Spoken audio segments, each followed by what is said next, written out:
Patrick Port in just 1 second while we introduce to everybody. Something we like to do at eBook Hounds is obviously bring free and discounted books to people on a daily basis via email. One of the other things that we like to do, and what we've done with a couple other authors, is a video interview to really get a feel for an author, how they write, what their inspirations are, and a little bit more about their books. We feel that it helps to do it in a video style versus just writing, because you really do get a feel for the author. So today we have Brian Courtney and his first book, which congratulations by the way, Brian. Thank you. His first book, Off the Grid, The Catalyst. For those of you who haven't written a book before, accomplishing even getting a draft of a first book is a huge deal and something that is amazing. A lot of people aspire to, but Brian has done it himself. So, Brian, why don't you start, for the people who are going to be watching this, why don't you start with a little bit of background on, when you started writing fiction and why you started writing fiction? Sure. So, well, I don't really know how to answer that question. This is my first published work of fiction, but I've written since high school. I've got files and stacks of stuff in my computer and on hard copy that I've written. So I think I've always been a writer, but this most recent venture was the one that I thought had something that people needed to read. So something that we've heard from other authors too, Brian, is that a lot of them kind of went through a period where they wrote, say, the first 3 chapters of a book, and then for whatever reason, whether they didn't really believe in it or they got tied up with life or whatever, they just lost discipline.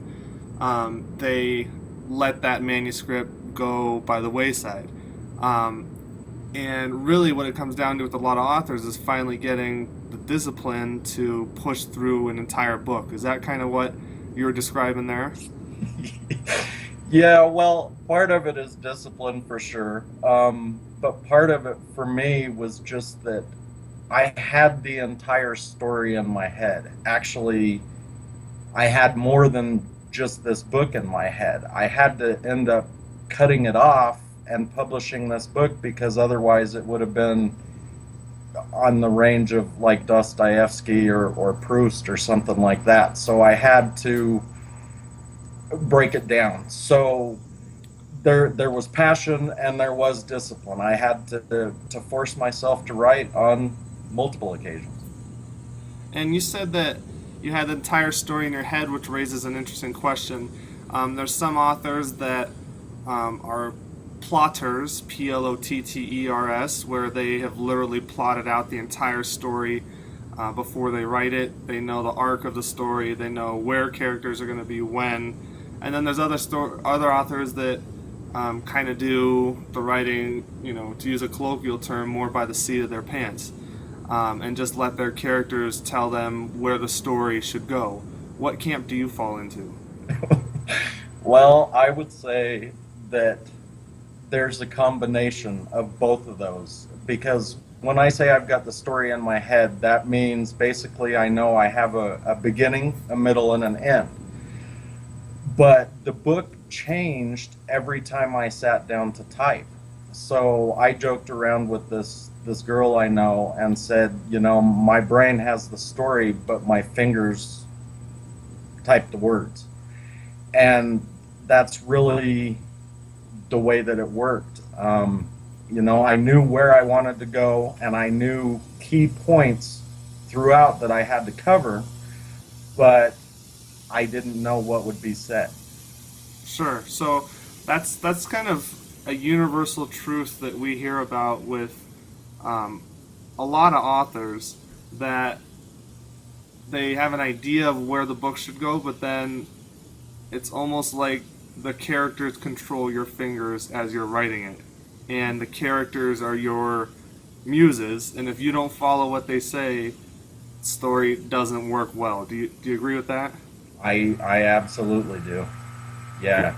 It was it was interesting because I had in this book more characters than I had in any of my other writing. So I actually had to go back through and re-edit their voice, and make them different than the other characters. So yeah, the characters definitely were telling me what they needed, I guess. So one of the things that we find fascinating, and I think that the people who will watch this and just readers in general find fascinating, is their favorite authors, how the favorite authors produce their work. So, you hear the stories of the author who hermits himself or herself away, in a secluded mountain cabin and has no contact with humans and, writes some amazing masterpiece that, isn't even discovered until they've passed away. And then there's other authors who, are day-to-day people who plug away at a regular job, and then, every night or every morning or whenever they can fit in 500 words, they fit in 500 words. Why don't you tell us a little bit of story or a little bit of background about your writing style and how you created Off the Grid? Well, I really wish I could be one of those, not necessarily a hermit or reclusive, but I would love to have a mountain cabin where I could write. Yeah, yeah. I think we all would. Um, I write whenever I can. I actually have a job, so I work during the day, I write at night, and on the weekends, sometimes, on my lunch hour, whenever I can, I write. Which is why it took me roughly 4 years to write this book. Um, I don't really have a place that I love to write. I write in my bedroom. I write in the at the kitchen table, in the office. Whenever I feel inspired and I can get away to do it, I open up the computer and do it. Yeah, that's great. And something that, it's romantic to a certain extent to think about the author ensconcing him or herself away and writing a book, but we also think that it's pretty romantic to think about someone who's grinding out a book, like you did over the course of 4 years, and ending up with a product that, by all accounts on Amazon so far, people are loving. So, Yeah. so congratulations to you there, and the we appreciate the grinding it out just as much as we appreciate the romantic hiding away and writing a masterpiece. All right, Brian? Well, hopefully on the next one I can go somewhere. Yeah, get away for a little bit and write your next story. Okay, so Off the Grid, the catalyst. So we've got a little bit of background on you personally, your writing style. Now tell us more about Off the Grid, the catalyst. So what's it about? So, Off the Grid, the catalyst is really about the duality of human nature, how we have to do certain things that we don't necessarily want to do, is, I would say, a real high level overview. But more than that, it's about a guy named Pan McCandless who thought he was in this utopia. He was chasing the American dream of life, liberty, and the pursuit of happiness. And as he grew older, he saw that it wasn't as utopian as he thought or that they had told him. He started to see things falling apart and seeing things for what they really were. So, you said having to do certain things that we don't want to do, and kind of the duality of nature. So, first question is, it's fiction, right? Correct. Okay. And how did you, or why did you, want to bring fiction in with, a pretty heavy and interesting philosophical question, regarding having to do certain things that we don't want to have to do, and then kind of this idea of Pan being in a utopia, or at least what he thought was a utopia, and then that falling apart around him. To put it otherwise, Brian, you could have written, a really light, pure entertainment purpose fiction book, and we applaud you for not just doing that. So, what was your inspiration for bringing those two things together? I guess it was just life in general. I don't mean to seem so abstract. I think that entertainment and philosophy or thought-provoking entertainment can peacefully coexist. And again, it wasn't that was necessarily the plan. It was that was the way that the story came as I was writing. Because it's all here. Yeah. I mean, did I answer the question? Yeah, you did. Okay. So Pan, you told us a little bit about him and kind of the philosophical struggle that he undergoes during Off the Grid, but as a protagonist, as the main character, tell us a little bit more about him. Where's he come from, and then give us some teasers as to issues he faces during the story. Sure. So, Pan is what people have pointed out being semi-autobiographical. A lot of the stuff that happens in the book happened to me. Not all of it. I want to make that. Sure. But he is a guy that really is kind of banging his head against a wall because he wants people to be everything that they can be. And until something happens to whoever, male, female, family, they don't notice the little things that are going on around them. And he's trying to point all of this stuff out and remain under the radar, I guess, because there are lots of things going on, government interventions on a daily basis that he's trying to avoid and point out at the same time. Okay, so let's get, just one sec, let's get specific. So in the book,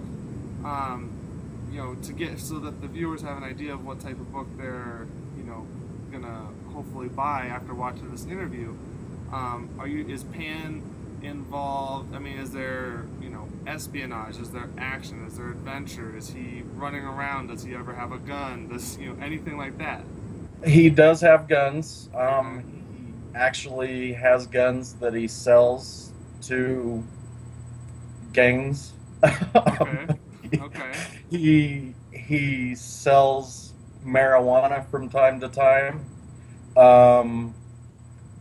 and just tries to do everything on the fringe of society. There is action, there is intrigue, there's sex and violence. It's got something for pretty much everybody. Okay, so in terms of your favorite scene to write that, was maybe the most thrilling scene for you. We've heard from authors too that, the book, even for them as they write it, has ebbs and flows of intrigue and interest. So why don't you describe for us, so long as it's not the ending, why don't you describe for us your favorite scene in the book? Wow, that's a tough one. One of my favorite scenes, well, that might give away too much. There's a pretty horrific death that the government blames on the cartels, and it wasn't the cartels that killed this guy, but they did it in order to justify certain actions. And the way that I wrote that guy's death was, I don't know, both horrifying and beautiful. That's a quote from somebody on Amazon. So I don't know. Do you want me to read it or? No, no, no, no. That was a good basic description. So we have Pan. It sounds like we have you've mentioned the government a lot, and we have drug cartels. What are are those the three main entities in the book, or kind of maybe you could tell us who the main characters are in the book? So the three main characters are Pan, a girl named Darcy, and another girl named Natalie. I also bring in a little old man that's Pan's neighbor. One of Pan's other neighbors, which is Miguel Miramontes Zuniga. There's a bartender, Tracy. So, I mean, there are quite a few characters that have to interact with Pan and see how he is living his life. And Darcy and Natalie, how do they interact with Pan? Are they friends? Are they antagonists? Are they trying to help him? What's going on with them? They are girlfriends, lovers. Natalie is a waitress at a dive bar that he frequents, and she has basically been forced to be a waitress because she did something that she wasn't supposed to do, which was tell a senator no. And so Ah, she can't use her degree that in biometrics and computer engineering. Darcy is a rich guy's daughter who he met at a bank, and again, it's kind of about that duality. Darcy is rich and kind of spoiled. She doesn't want to have all of these things handed to her, but she can't live without them. Natalie is this brilliant MIT graduate, and she can no longer work where she wants to because she's been blackballed. so does she get to use that biometrics and computer engineering background, kind of on the fringes, like not in an established organization, but maybe helping Pan or anything like that? Well, that is something to come, but she does end up using it again, because the institution, as I call it in the book, realizes that they need her help to finish a project, so they bring her back into the fold. Ah, okay, that's a good teaser. That's interesting. Um, so why does Pan care about, you said earlier he's kind of banging his head against the wall, trying to get people to see who they are and see the duality that they exist in. Why does Pan care? I have no idea. He just ended up caring when you wrote. Yeah, it's one of those things because I think he sees the beauty and the potential of humankind, and it bothers him that, I don't know, they're being taken advantage of, that the entire truth isn't being told. Sure. So you can say no to this because, artists throughout the centuries, including songwriters, authors, etc., have chosen to remain vague when asked a question like this. So we're not going to hold it against you if you give a vague answer. But is there a message that you wanted to communicate to readers via Off the Grid and the storyline in Off the Grid? I would say that the main message is just, don't believe everything that you're told. Um, Whether it's for a good reason or not, just because somebody tells you they're trying to help doesn't necessarily mean they're helping. Got it. Okay, so moving away from Off the Grid for a moment, what authors have influenced you in your writing style, your beliefs, scenes or content you may put into your own book? So what authors are the most inspirational to you? Well, so obviously with the entire Big Brother sort of motif I've got going in the book, Orwell's 1984, Aldous Huxley and A Brave New World, Bradbury and 451. Most of the books that I read or own are much older. I think the newest book I have is Christopher Moore's Lamb, which is hysterical. Yeah, it is. But It's great. He's an amazing author. yeah, James Joyce. I love James Joyce and the Dubliners, and Hemingway. Those guys I think really helped me with my writing. Um, but just as an influence in my life, I would say it's more the Bradbury, Huxley, Orwell guys. So Orwell and Orwell's 1984, it had kind of in my opinion, a gray ash over it the entire book.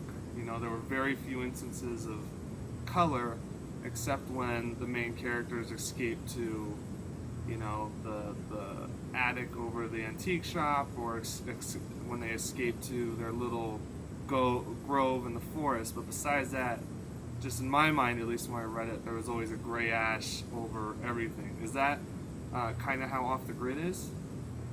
Um, yes and no. I try to write that gray cloud that hung over everything, but I tried to make it more beautiful than Orwell did.